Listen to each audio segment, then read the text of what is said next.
600 wins, 6 Georgia State championships, 16 regional championships, 2-time National Coach of the Year, first team from Georgia to win the City of Palms Classic, the nation's #1 high school tournament, first team in Georgia history to attend the Dick's Sporting Goods National Tournament of Championships. He's produced numerous NBA players and professional basketball players all over the world. It's real basketball talk. It's real help and real life with Coach Doug Lipscomb on the BG Podcast Network.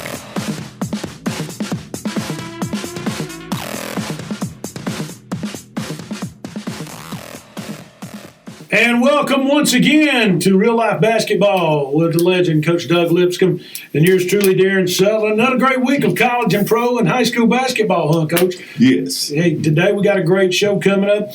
Got an interview with Texas A&M assistant coach, Amir Abdur-Rahim. He'll talk a little bit about what's going on at Texas A&M, the SEC, his experiences with you, Coach, and even talk a little bit about his brother getting drafted. Great interview we got coming up with him.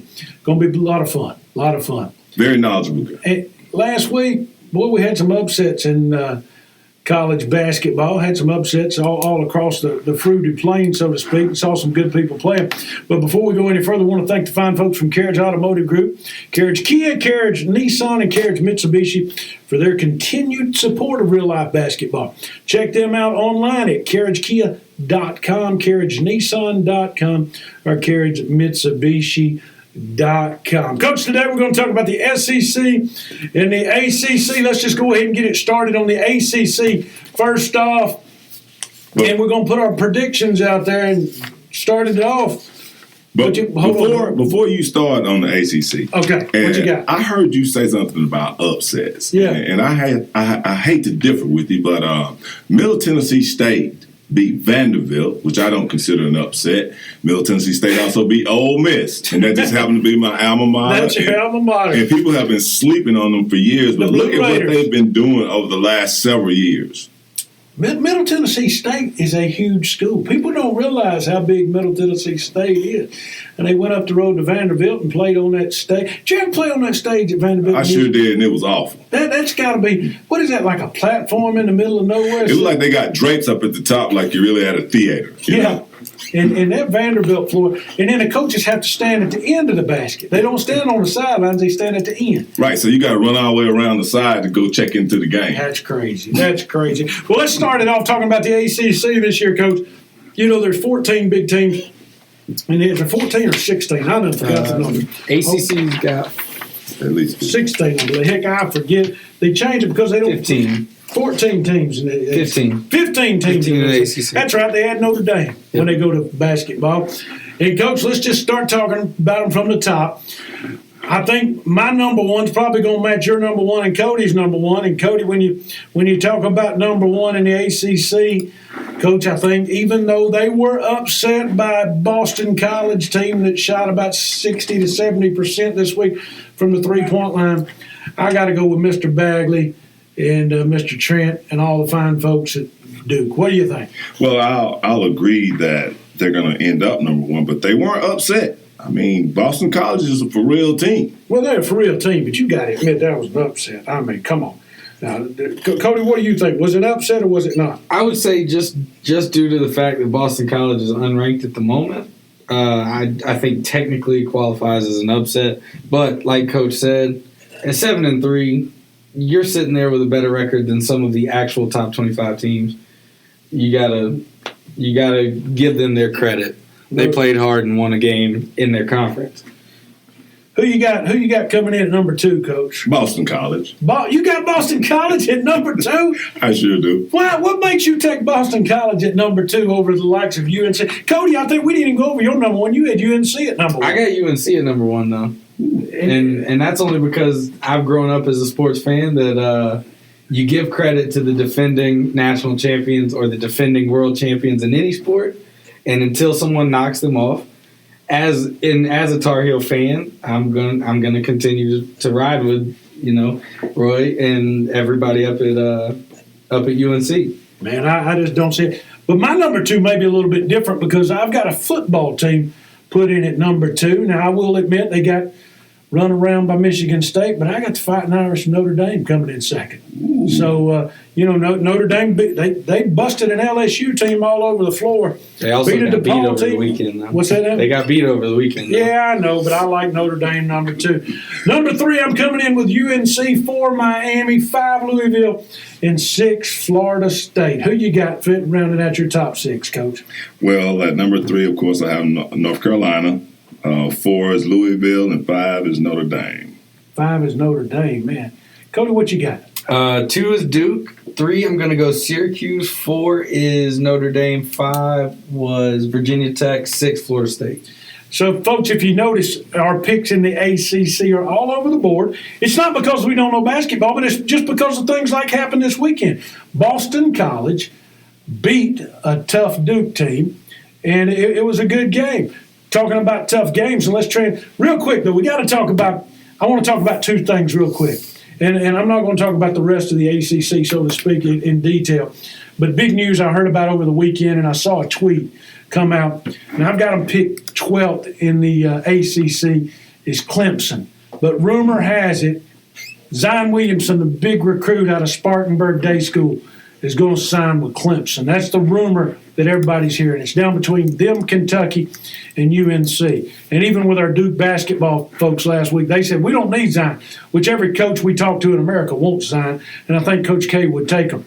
Coach, I see Clemson, Wake Forest, and our hometown Georgia Tech team taking up the rear this year.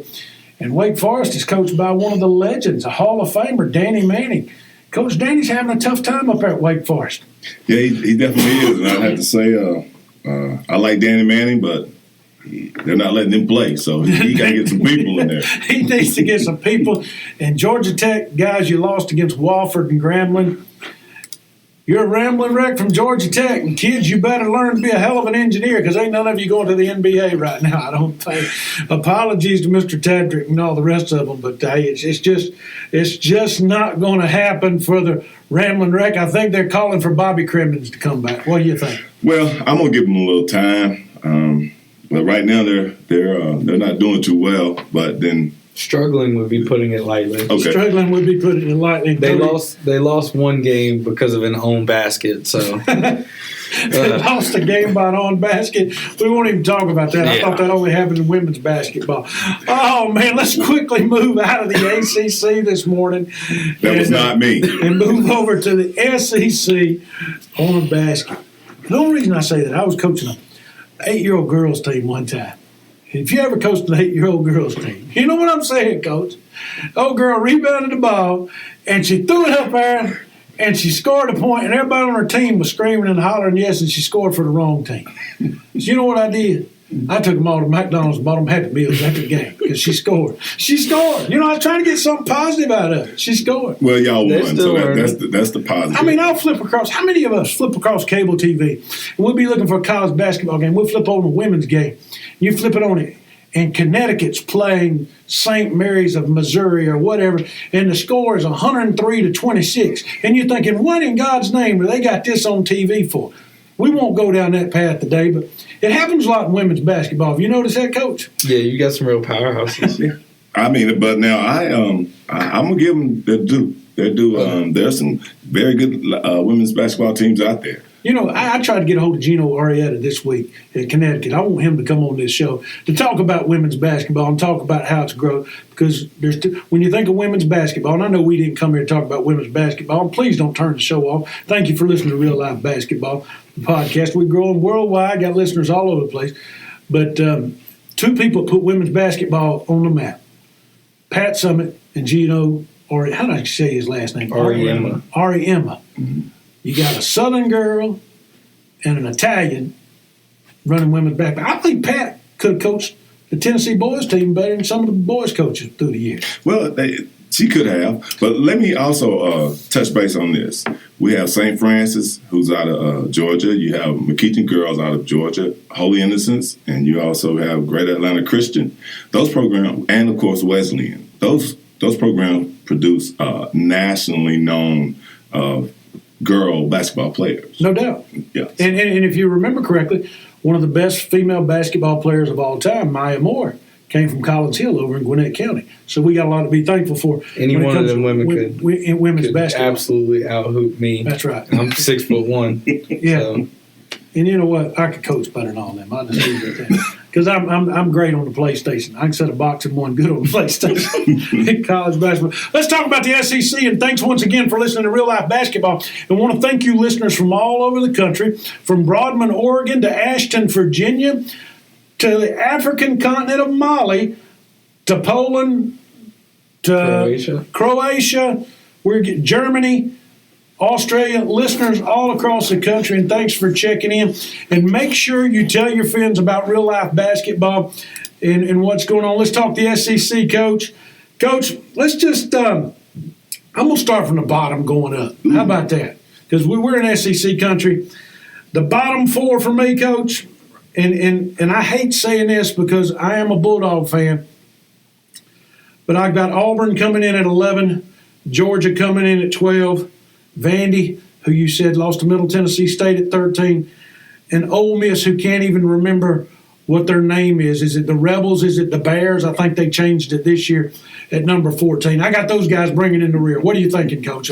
Well, it's funny you mentioned that because, like I said earlier, Ole Miss took a L, and so did Vanderbilt to Middle Tennessee State.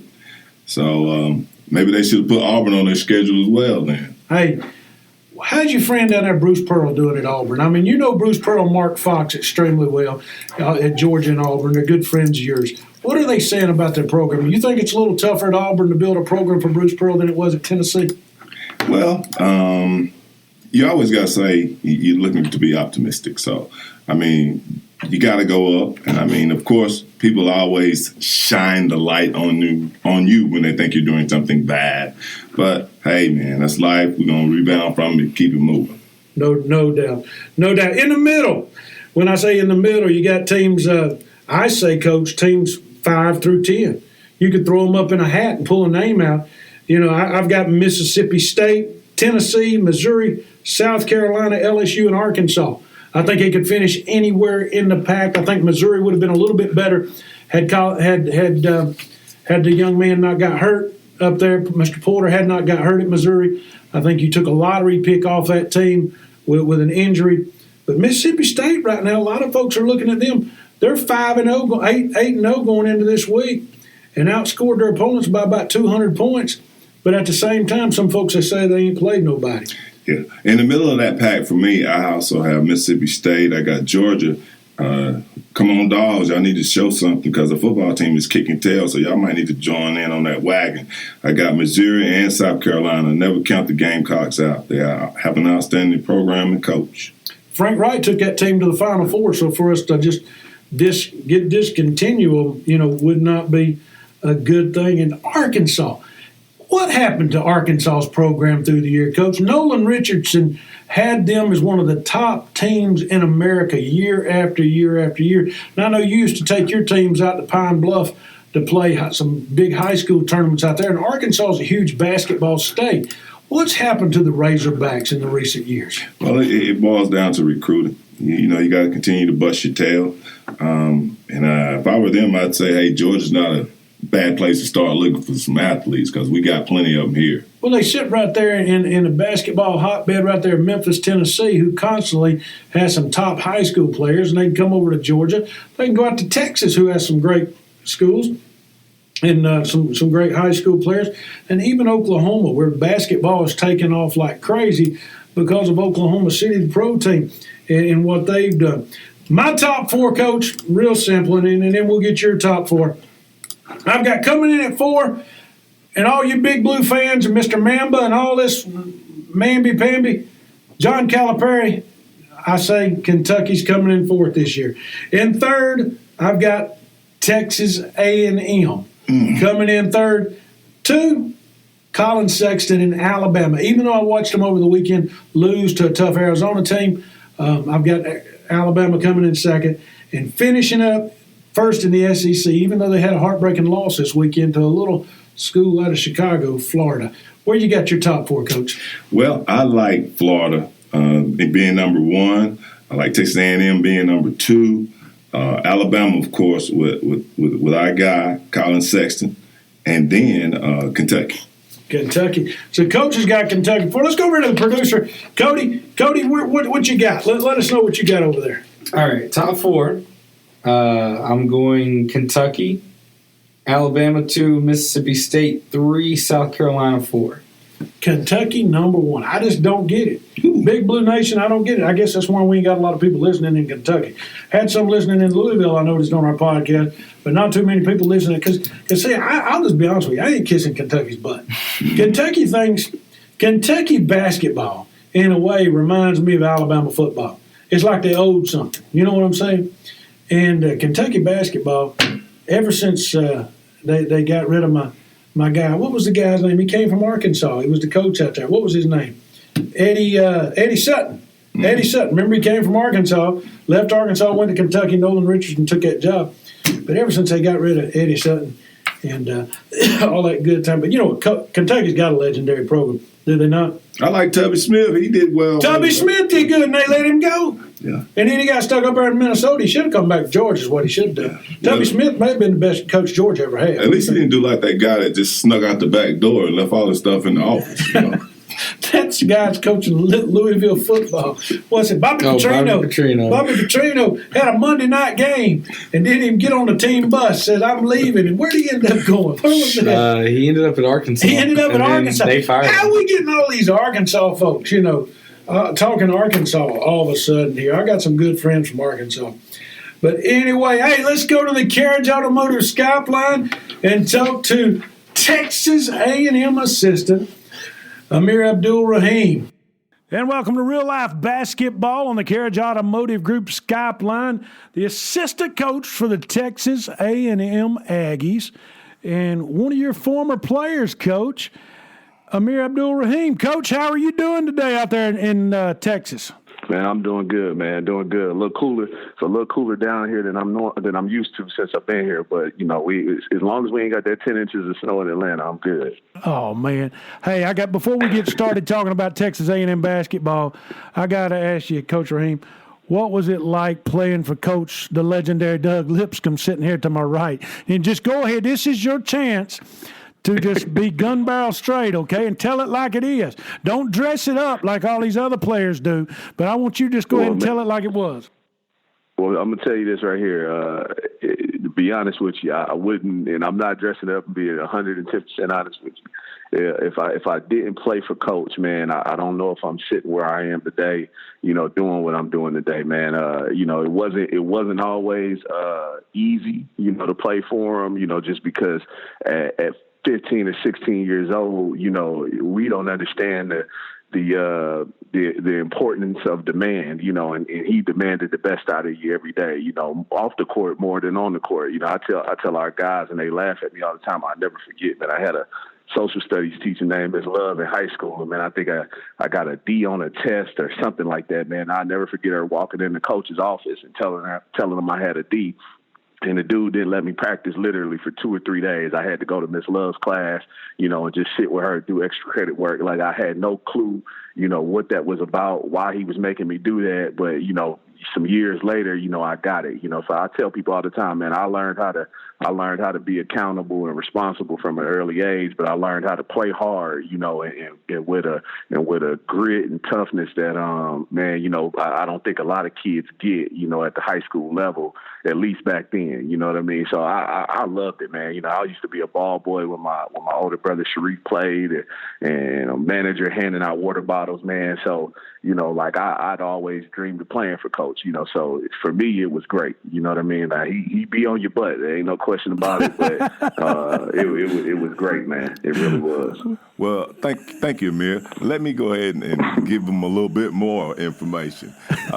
You know, of course, you're like family to me, and a lot of people don't even understand that the fact that there was an Abdur-Rahim at Wheeler when I got there, and there was one when I retired. I want everybody to understand there were 7 Abdur-Rahim brothers that played for me while I was there. So you definitely are my family. I ain't gonna tell them that you live with me for about 2 or 3 years either. Hey, look, and I know I prepared the best meals in the world for you too, man. But hey, man, that was a lot of checkers, man. A lot of checkers and Wendy's, man. Subway, no doubt. I think we had a very nutritious diet where we was like, okay, what's Thursday? This is wing night, right? Okay. Yep, no doubt. $5 footlongs, right? That's the way it works. But no doubt. But seriously though, he's one of the best kids I've ever had come through the program, and he's a very good young man. I love seeing him in social media with his children, his daughter's beautiful. It makes me feel good to see you all successful. But hey, Amir, one time you was about in the 6th or 7th grade. I came across the street and the teacher had let him put his head down on his desk, and I had to ask her, "Why are you doing that?"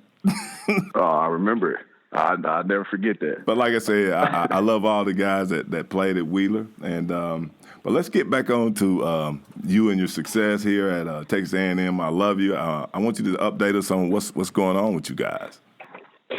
Well, right now, man, we sitting at about 8-1 on the season. Our schedule has been crazy, but to kind of going back to the spring and the summer.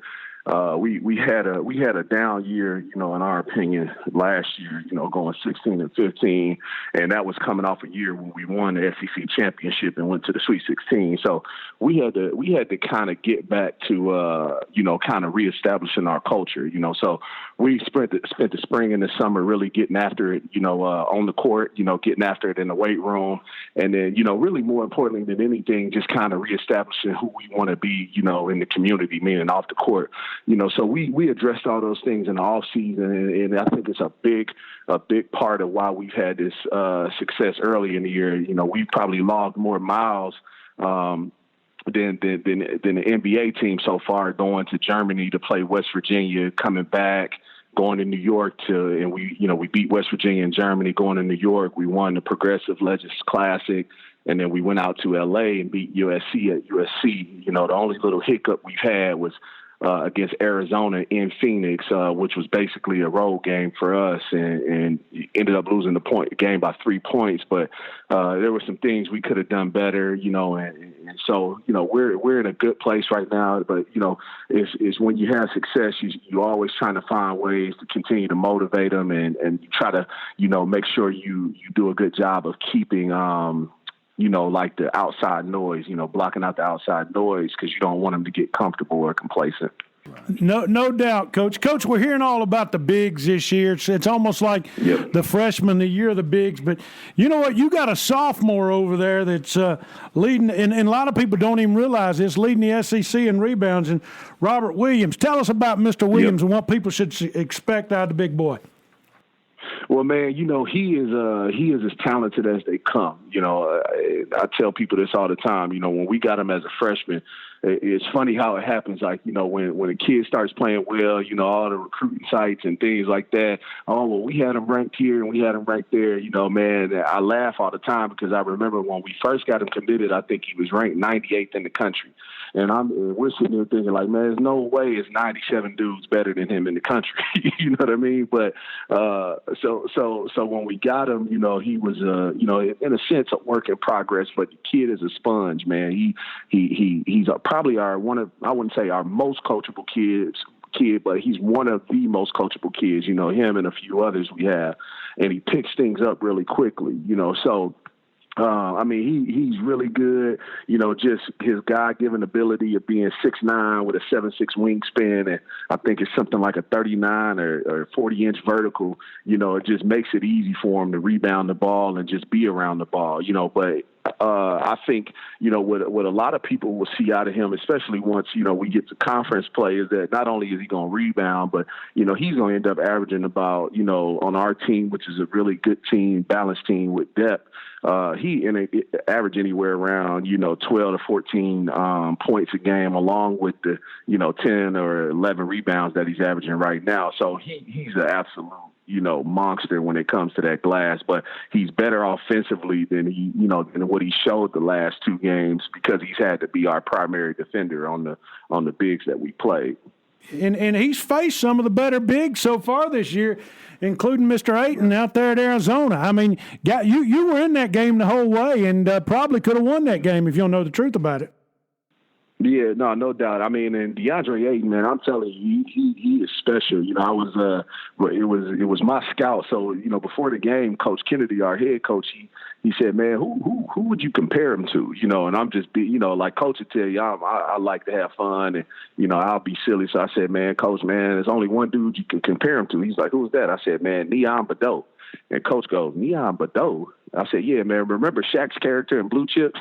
He just bust out laughing. I'm like, man, it ain't nothing on the court the Joker can't do, you know. And, you know, to our bigs, you know, like to brag on our bigs a little bit, you know, we ended up losing the game, but we held them to 13 points, which was a season low. The next night out, I think, against Alabama, he had like 29 and 18. You know, so, you know, our bigs I think, are just as good as any bigs in the country. You know, but again, that Joker is really good, man. I think, you know, he's possibly the best player in college basketball, regardless of class. So you are you saying today, and I don't mean to put you on the spot, but are you saying Ayton you think's better than Bagley? Because Bagley's getting all the press right now on the East Coast, as you well know. I mean, I just think you know, like. One of the things with, you know, when you play, you know, on the West Coast in a sense is, you know, those games come on so late, so everybody doesn't get to see them. You know what I mean? And whereas, you know, Bagley being over at Duke, and it's to take nothing away from Bagley, but having watched both of them, I just think, you know, Ayton, you know, he affects the game in so many ways. You know, even defensively, you know, you try to not necessarily change what you do, but you try to, you know, kind of scheme to keep him away from the basket a little bit. And, you know, and then defensively, you know, your whole focus really is on him. You know what I mean? Your whole focus is on him. No doubt. And then another thing you can throw out there about Bagley is he's got another good little guy standing there you know, just another little shrimp standing there playing power forward next to him and Mr. Parker. So, you know. Oh, no question. No question. I mean, but I think the thing that makes it a little bit easier for the kid, for Marvin Bagley, is that also, you know, you look at Grayson Allen at Duke and you look at a couple of those other guys who are a little bit more battle tested. And Ayton, you know, they're playing with, I think, you know, outside of Alonzo Trier and Parker Jackson Cartwright, it's something like 3 or 4 kids that are, you know, they're freshmen or either first year guys, transfer guys. So, you know, I think that a lot of that goes into it as well. They're a new team and, you know, to a sense, and, you know, they're only going to get better. I mean, I know people, you know, probably, you know, counted them out after the 3 losses in the Bahamas, but obviously Coach Miller is a really good coach. But I mean, they're still learning each other and getting used to each other. And I mean, they'll be right there, you know, when March comes around as, you know, one of the top teams in the country. Coach, tell us a little bit about what to expect from Texas A&M this year. I know we talked a little bit about Robert Williams. You got a great little shooter down there in Tyler Davis. Tell us some more about Texas A&M this year and what fans in the Southeast should expect when the Southeastern Conference play comes up. Well, you know, the thing we talk about with our team every day is, you know, for as talented as we are, you know, we don't want it to ever be a time where we walk off the court and people say that team doesn't play hard. So every time we walk on the court and we strap it up, you know, you're going to get the hardest playing, you know, toughest, you know, and try to be the most together group we can have, you know, because if we can do that, then we have a chance to be really, really good with the talent and depth that we have. Like we talked about the bigs, you know, having Robert Williams and Tyler Davis, DJ Hogue, we feel like that's the best front line. You know, in the country. You throw a guy senior like Tony Trosha Morelos in there who has been through the wars. You know, he's won a championship with us and knows what to, you know, expect and knows what to do every day when he comes off the bench. You know, for us, it's a luxury. And then, you know, we add in the freshmen that we have who are, you know, just as talented as anybody. Savion Flagg is a kid that people need to remember that name. You know, 6'7", just kind of do it all. You know, can play anywhere on the court, but he's about the right things. You know, he's about, you know, winning. He's about defending. He's about being tough.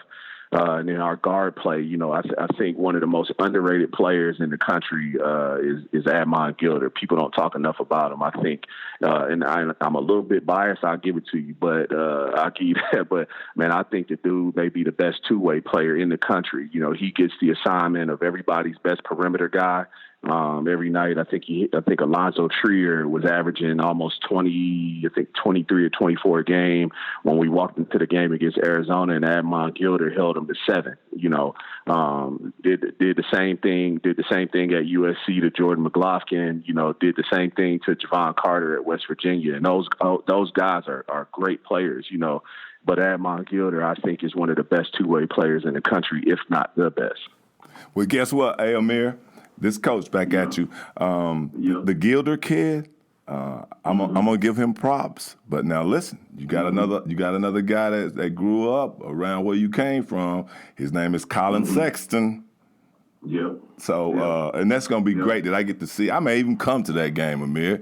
Because Daniel Giddens is maybe you can leave me a ticket. No, I buy my own damn tickets. My bad. He always says that. You know what? We're just going to keep it real, Coach. He always says he's going to tell us, Coach, does he call y'all for tickets? Go ahead. Tell me the truth. No. You don't have to say nothing. You don't have to say nothing. I'm giving him a hard time. But back to this, though. Daniel Giddens is on that team, too. So, that's another one of our kids out of this area. Yep. So it's going to be like a reunion, just like when y'all gave it to Jordan Usher and them. So I mean that's the fun part about it, man. You get to I always say, man, Atlanta is one of the, in my opinion, you hear people and the other places are good. California, Illinois, New York, all these places are good. But I mean, I just think it's so many good players that end up coming out of Atlanta. I always say this is how you can tell when a state or an area is good is when you'll see a kid, take James Florence for example, who's another Wheeler guy, goes down to Mercer. Man, James Florence could play in the SEC, the ACC, whatever league you want him to play in, but he was under recruited. You know what I mean? Because at the time, I think you had the Lou Williams and the Mike Mercers and guys like that. So that's the good part, the fun part about, being from where I'm from, that you see these kids from that area all over the place, so, December 30th, it's going to be a good game, going to Coleman Coliseum, open up against Alabama and the studs that they have. And, Coach Johnson and his staff I think they've done a really, really good job of recruiting and getting that thing to where it is. But, like Coach used to say all the time when I was at Wheeler, hey man, you still gotta go out there and do what you're supposed to do. So, that's the fun part about, being able to be in the SEC, which is, arguably, I think one of the best leagues in the country this year. Our RPI is, we have the strongest RPI of any conference in the country right now, and it's going to be really, really good. I think I was doing the math last night. I think the conference is something like 95 or 92 and 27 or 95 and 27 right now, through the board, across the board, from 1 to 14. So, the Colin Sextons of the world, the Daniel Giddens of the world, those guys are good players, but we feel like we'll be ready to walk on the court and play against anybody. Well, Coach, I tell you what, whoever in the SEC, whoever's making the schedules out for the SEC didn't do you any favors this year, because the first 10 days of the season or 11 days of the season, like you said, you get Alabama. Then you come home, celebrate New Year's, watch a little football. You got a new football coach over there. But then on the second, you get a hold of the Florida Gators. And quite frankly, I got in my brackets, I got the Gators winning the SEC. You guys coming in second. Then you get LSU. Then you're going to go to Kentucky and play in Rupp Arena. Then you get a tough Tennessee team. So the Aggies, you've got a heck of a schedule to start off. They didn't give you any. Shall we say, Rice Krispie treats to start the season, so to speak. Well, again, it goes back to what I just said. It's part of like our league is, has the strongest RPI of any league in the country right now, and that's what happens. When again you have great coaching in the SEC, you have great recruiting in the SEC. So you want to have those games, and we feel like that. Our non-conference schedule, will have prepared us, for those games. And, you don't want any favors. You know what I mean? I'll be honest with coach. We want to be able to go in and, compete at a high level every night, and that's the thing. So we get it. We get going on the road to Alabama. We get going to have to, play Kentucky. I think Tennessee is, again, like, I know they just got in the rankings, but I think they're one of the better teams in the country. I mean, Coach Barnes, every time you play them, it's going to be a physical, it's going to be a tough game, So if we want to be who we are and who we've set out to be this season, and that's a team that can win the SEC, a team that can play deep into the tournament, we got to get battle tested, and we got to go through these things now. So when we get to March, we'll be ready for it.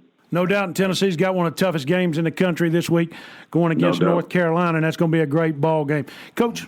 Yeah, North Carolina gonna be in for a fight that game. They better believe that. Yes, sir. Yes, sir.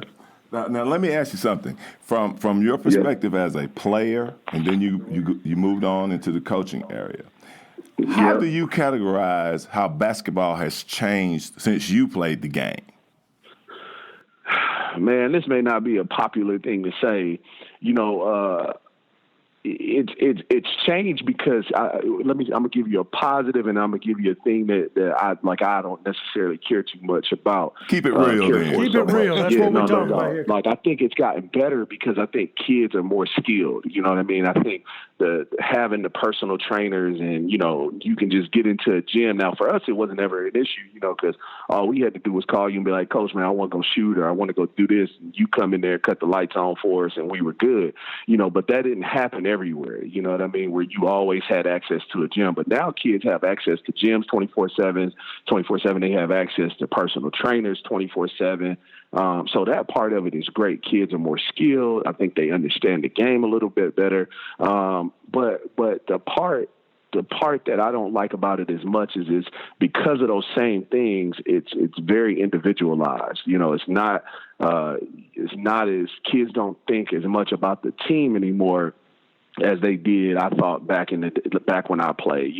For us, again, coming from Wheeler High School, you could care less about, your numbers. I remember one of the most important things, one of my favorite memories ever in high school was my senior year, and this was after we lost D.A. Lane and Antoine Dixon, and I think we had won a home, like we had a home winning streak for something like 6 years, or something like that, something crazy. And everybody, they kept talking about how this year was going to be the year that streak was broken, and I'll never forget Marietta, which was one of our rivals, with Ezra Williams and those guys coming in there, and I think they were ranked 1 in the state, and I mean, we thumped them by 25, and that was like something that it meant something to you to play for Wheeler. It meant something to you to play for the guy that was next to you. It meant something. It was bigger. It wasn't about necessarily Amir Abdur-Rahim, or it wasn't necessarily about Preston Jacob, who I always tell people, man, was one of my favorite teammates ever. It wasn't about that. It was about playing for the dudes that were next to you. So that's where, that's the part that I think has changed a little bit more, is it's more individualized with the mixtapes and the personal trainers, and those guys are great, but guys have to remember, nobody remembers, the guy, if I ask you, man, who led the country in scoring, 4 years ago? Nobody's going to remember that. But if I say who won a national championship 4 years ago, they're going to be like, bang, this is who it was. So I just think it has to get back to where it's about, what's on the front of your chest, because if you play for what's on the front of your chest, then you're going to have success, the individual success that you want to have. Excuse me, Coach, sorry about that. Has one and done helped or hurt college basketball, in your opinion? I think it's helped. I think you get. I think it's hurt a little. I think it's hurt it a little bit, but I think it's helped it a lot as well. Just because when you have these guys that are as talented as they are, and they have the opportunity to change their lives and change their family lives, I think they got to do it. You know what I mean? I think you got to do it. You know what? Let me take that back. I think it's only helped. I don't even think it's hurt it at all, because I think even this, I love looking at and they're not so-called mid-majors anymore, but you look at places like Butler, you look at places like Wichita State, who were used to be a part of mid-major conferences. Now they have they had the kids that are there 3 and 4 years, and so the parity is a lot better. It's no more as Dick Vitale used to say, it's no more cupcake games. Every night, man, it's a fight night in, night out.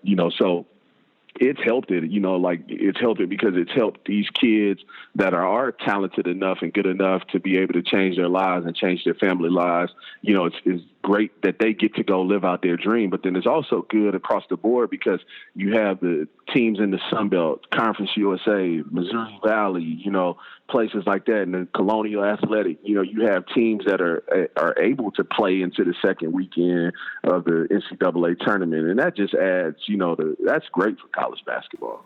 Yeah, the thing that I'm glad you said that because here's what I'm seeing. The game has changed to the point of like where you get more skill work in. But I'm gonna give you just like a little example. When we were playing, or when you were playing, about that time they came out with Read and React. Well, if you want to be honest about Read and React, hell, we did Read and React every day we went to the court. I mean, if he's overplaying, you're going to go back door. So it's not like that somebody created a rocket scientist type offense or defense. And then now you hear a lot of people talking about he plays on both ends of the court. Well, hell, it's a two-sided court game. When did you stop playing defense? No question. So I look at that and go, who the hell just play offense and then he don't play no D? If he giving up 50 but points. That's the thing. But think about that though. That's a good point because it goes back to we didn't I always tell our guys. They say, hey man, when you were playing, I'm like, man, we played pickup. You know what I mean? And it was competitive, whether it was at Wheeler, whether it was in when I played for Coach Kennedy, the guy I work for now, when I played for him at Southeast Louisiana.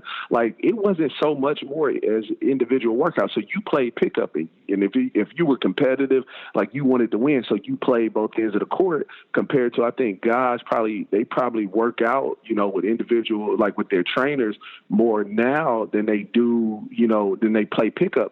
So when you work out with your trainer, it's not a whole lot of trainers that are working on defense. You have some that do, but they're working more on your offensive skill set. So when you get to the game, what's your mind going to be on? What's your emphasis going to be on? Offense. You don't have any interest in playing defense because, you're not really being, that's not being hammered home every day. Coach, from a personal standpoint, I'm going to make it a little personal here. What was it like as a young man seeing your brother drafted 3rd overall in the NBA draft in the lottery? What was that like as a young man? Man, I'll tell you this. When I was 16, I think I was 17 years old at the time.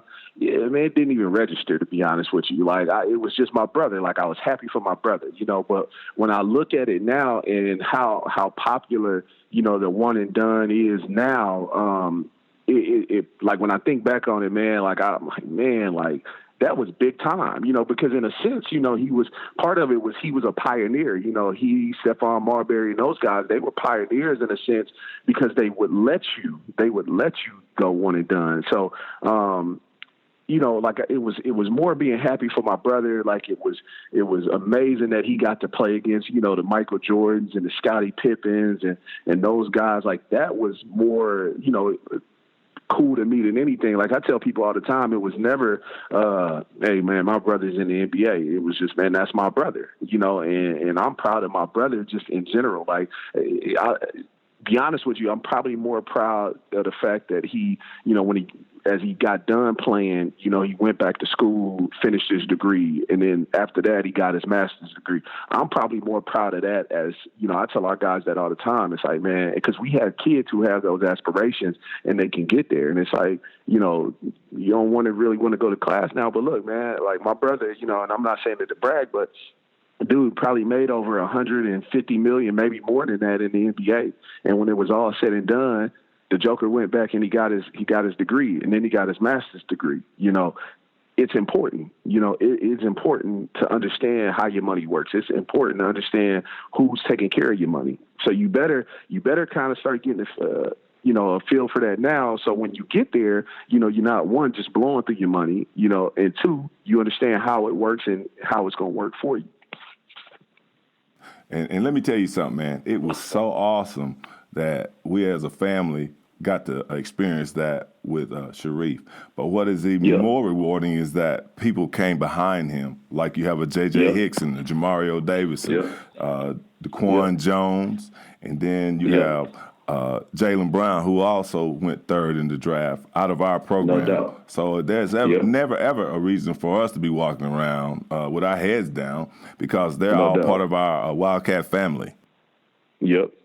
And that's the cool part about it. Like Shareef said it best one time. He was like, man, and not that like he was the first to do it or he was going to be, but it was cool that the Jaylen Browns of the world could look at him and say, man, it's possible. Or the J.J. Hicksons of the world can look at him and say, man, it's possible to get there. And that's what it's about, man. It's about being able to improve the culture, improve, guys' outlook on life, and let them know that it's possible to pretty much do whatever you set your mind out to do, is to give them a goal, and that's the coolest part about, not only basketball, but I tell guys all the time, man, it's the coolest part about being a Wheeler Wildcat, is that, there was a foundation that was set. It was an expectation that was set, so for us, like, when you walked in there as a freshman or as a sophomore or junior, like, man, it was something that it was a responsibility you had to that program. It was a responsibility you had to yourself, and to leave it in a better place than it was when you got there. We're on the Carriage Automotive Group Skype line talking to assistant coach with Texas A&M, Coach Amir Abdur-Rahim. Coach, one last question we'll ask you, and then we'll let you get back to watching film and all that good stuff assistant coaches do. What would you say? We have tons of high school players and high school coaches listening to the show each week and the podcast each week. What would you like to tell them about Texas A&M and the Aggies program that makes you different and makes you guys stand out, and why these great players out there in America should consider playing for the Aggies? Well, the thing that I'll say is this, and this is just keeping it real. I think anywhere you go, at our level, and I say a Power 5 or Power 6 level, man, we're going to be able to, everybody's going to be able to offer you the same thing. Everybody's going to have great facilities. Everybody's going to have great resources and all of that thing. But like, if you want to come somewhere where, you're going to be allowed to play, where you're going to be developed at a high level, both on and off the court, and just play for, I think, all around great group of coaches, and even the support that we have with our fans and our administration, it's no place better than College Station. There's no place better than Texas A&M. I've had the opportunity to work at a few different places, and when I say, man, the fan support, the administrative support is nothing like it, and when everybody thinks they're like College Station, like, man, that's in the middle of nowhere. We're actually, in a great location because we're centralized to everything here in Texas, about an hour and 15 from Houston, 2.5 from Dallas, an hour and a half from Austin, and I think about 2.5 from San Antonio. And once people get here, they're like, man, this place is great. So, I hope that coaches, whether it's for, team camp or whatever it may be, they get their guys down here, to see it because, it's a place where they're going to be taken care of. It's a place where they're going to be able to grow as men and grow as players, and I think that's one of the best parts about it. Well, I just want to add to that. I have a lot of friends involved with college basketball, but then again, I can always say now, for sure, I have family involved, and that would be you. And I would say I have the utmost respect for Billy Kennedy because I've never heard a kid come out of that program unhappy with you guys. So I just want to say that I'm glad to be able to say you're an upstanding person, and so is BK. That's Billy Kennedy, people. So, man, Coach, obviously. Yeah. Go ahead. Yeah, but I've enjoyed watching you all progress, and just keep it up. Nah, man, we gonna keep going, and man, Coach, you my brother, man, more than anything, and I appreciate everything you've done for me, in my life, man. I always tell people, man, you want to have people that are gonna be honest with you, man. I'll never forget, man, being in middle school or whether it was my junior year of high school, but coming over and you wouldn't let me do nothing until my homework was done. You know what I'm saying? Man? Like that does go a long way, man. I know it's a lot of great high school coaches out there, especially in the state of Georgia, and they hold those kids accountable. But man, it's something I think about all the time. It's like it was never a break. It was never a day I could slack off, man. And that has a lot to do with you, man. And I appreciate you because of that. Most definitely. Let me tell you this though. Every time you came into my office, if you look at all the players that signed D1, I have a picture of you in your graduation, or however you want to put it. Yes, sir. In your gown. So it's a lot more up there as well. So let's keep it up, man. Keeping it real, Coach. Keeping it real. Just going to close out and ask you one other thing, non-basketball related, okay? Yep. What's the buzz out there with Coach Jimbo Fisher coming in from Florida State to take over the Aggies football program? Because if we're hearing it over here in Atlanta, man, y'all got to just be going crazy over there. Oh man, I'll tell you this. I grew up, man. It's probably wrong to say. I grew up a big time Georgia football fan.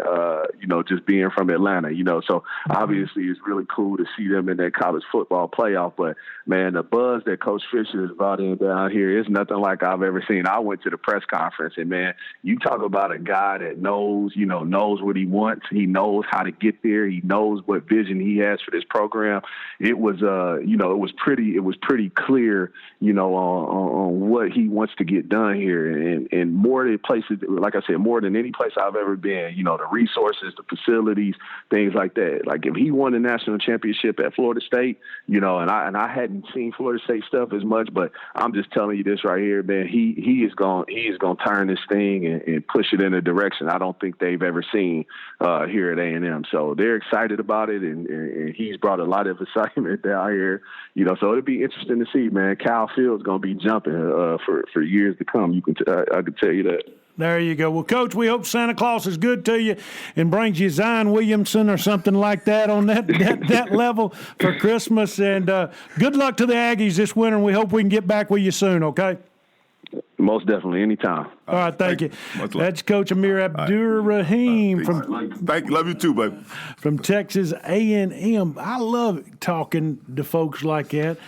Other than, I like talking to the head coaches, but I love talking to the assistant coaches, Coach, because they just tell us like it is. They just talk plain. Oh yeah, they're out there in the trenches. They're out there in the trenches every single day. Great interview from Coach Abdur-Rahim with Texas A&M, the Aggies, and great to have him this afternoon, Coach. What do you think? He's an outstanding coach. Outstanding coach, giving us some great insight on the SEC. And, I give Kentucky a hard time. But think about this, Coach. Adolph Rupp from 1930 to 1972 had an .822 winning percentage. It was 876 wins, 190 losses. That's pretty good. And the coach for 42 years, I bet he didn't make as much money in 42 years as Rick Pitino made in 2 years coaching at Kentucky. What do you think? I agree. There was no shoe contracts at that time, to my knowledge. And no, none of that. Adolph Rupp left. And the first I remember of Kentucky, of course, I was 3 years old when Adolph Rupp left. So we got Joe B. Hall. I remember Kentucky and Joe B. Hall with the Twin Towers. You remember who the Twin Towers were, Coach? Sam Bowie. Mel Turpin. And Mel Turpin. Mel Turpin had the best toe raiser I ever seen in basketball. He weighed about 400 pounds. Played for the Cleveland Cavaliers for a while. And does anybody remember? You remember why I know about Sam Bowie? Who was Sam Bowie drafted ahead of? I know. Jordan. Yep. Michael Jordan. Sam Bowie went number 2 to the Portland Trailblazers. Imagine how basketball would have been different had the Portland Trailblazers taken Michael Jordan instead of the Chicago Bulls. Where would we be? There's actually a ESPN 30 for 30 about it. Yeah. Michael Jordan would have signed with Adidas had he been drafted by Portland. They would not have given him his own shoe, though. Basketball would be completely different. Completely different. Even though Phil Knight is the Nike guy from Portland, he would have signed with Adidas. Something was going on with that Trailblazer team and Phil Knight, because if you remember correctly, Bill Walton said the biggest mistake he ever made, and he was a Trailblazer. Then after Adolph Rupp retired, Joe B. Hall, of course, then they went down to Arkansas, put in Eddie Sutton. What happened with Eddie, Coach? Do you recall? I mean, we can just speculate. I mean, we're just sitting around here talking. What do you think? What happened? I think it had something to do with recruiting or somebody being paid off. Somebody being paid off here in Georgia, no less. Down in Macon, Georgia. Somewhere around there, I think it was. Mm-hmm. Then they got rid of him. Rick Pitino came in and took it. And Rick had the second best winning percentage in Kentucky history. Rick was there for 8 years and left there and went to the Boston Celtics. You remember why he went to the Boston Celtics? Cody, you remember why he went to Boston Celtics? I was a child. No. He went to the Celtics, coach, because the Celtics owned 3 of the 7 lottery picks, and he was going to get to be the general manager. You know who the number 1 pick in the draft was supposed to be that year? Who it was that year? What year? Tim Duncan. Tim Duncan. Nice. The Celtics ended up with pick 2, 3, and 4, and they took Chauncey Billups, number 2. That's what I remember, and they traded 3 and 4 away. So Patino never could build. He thought he was going to get rid of. He was going to get Duncan. Then, coach, you know who come next to Kentucky? Tubby. Tubby Smith. Yes. Tubby Smith, 760 winning percentage at Kentucky, but they got rid of him after 10 years. Won a national championship. Why did they get rid of Tubby, coach? Unrealistic expectations. Unrealistic. I mean, Tubby going to Kentucky kind of reminds me, and you'll laugh when I say this. Do you remember what's the Georgia Tech guy that went to Alabama for the time being? What's his name? The Georgia Tech head coach, Bill Curry. Remember when Bill Curry went to Alabama? That's where he went to college, didn't it? No, Bill Curry went and played at Georgia Tech. Oh. And then he went over to Alabama. Wrong move. Wrong move. Tubby Smith went there and went to Minnesota. Then after that, Tubby left town. They went down to Texas, brought in Billy Gillespie, who stayed there 2 years. Billy was the head coach of Texas Tech when he went there. No, Texas A&M, who we just talked to on the phone.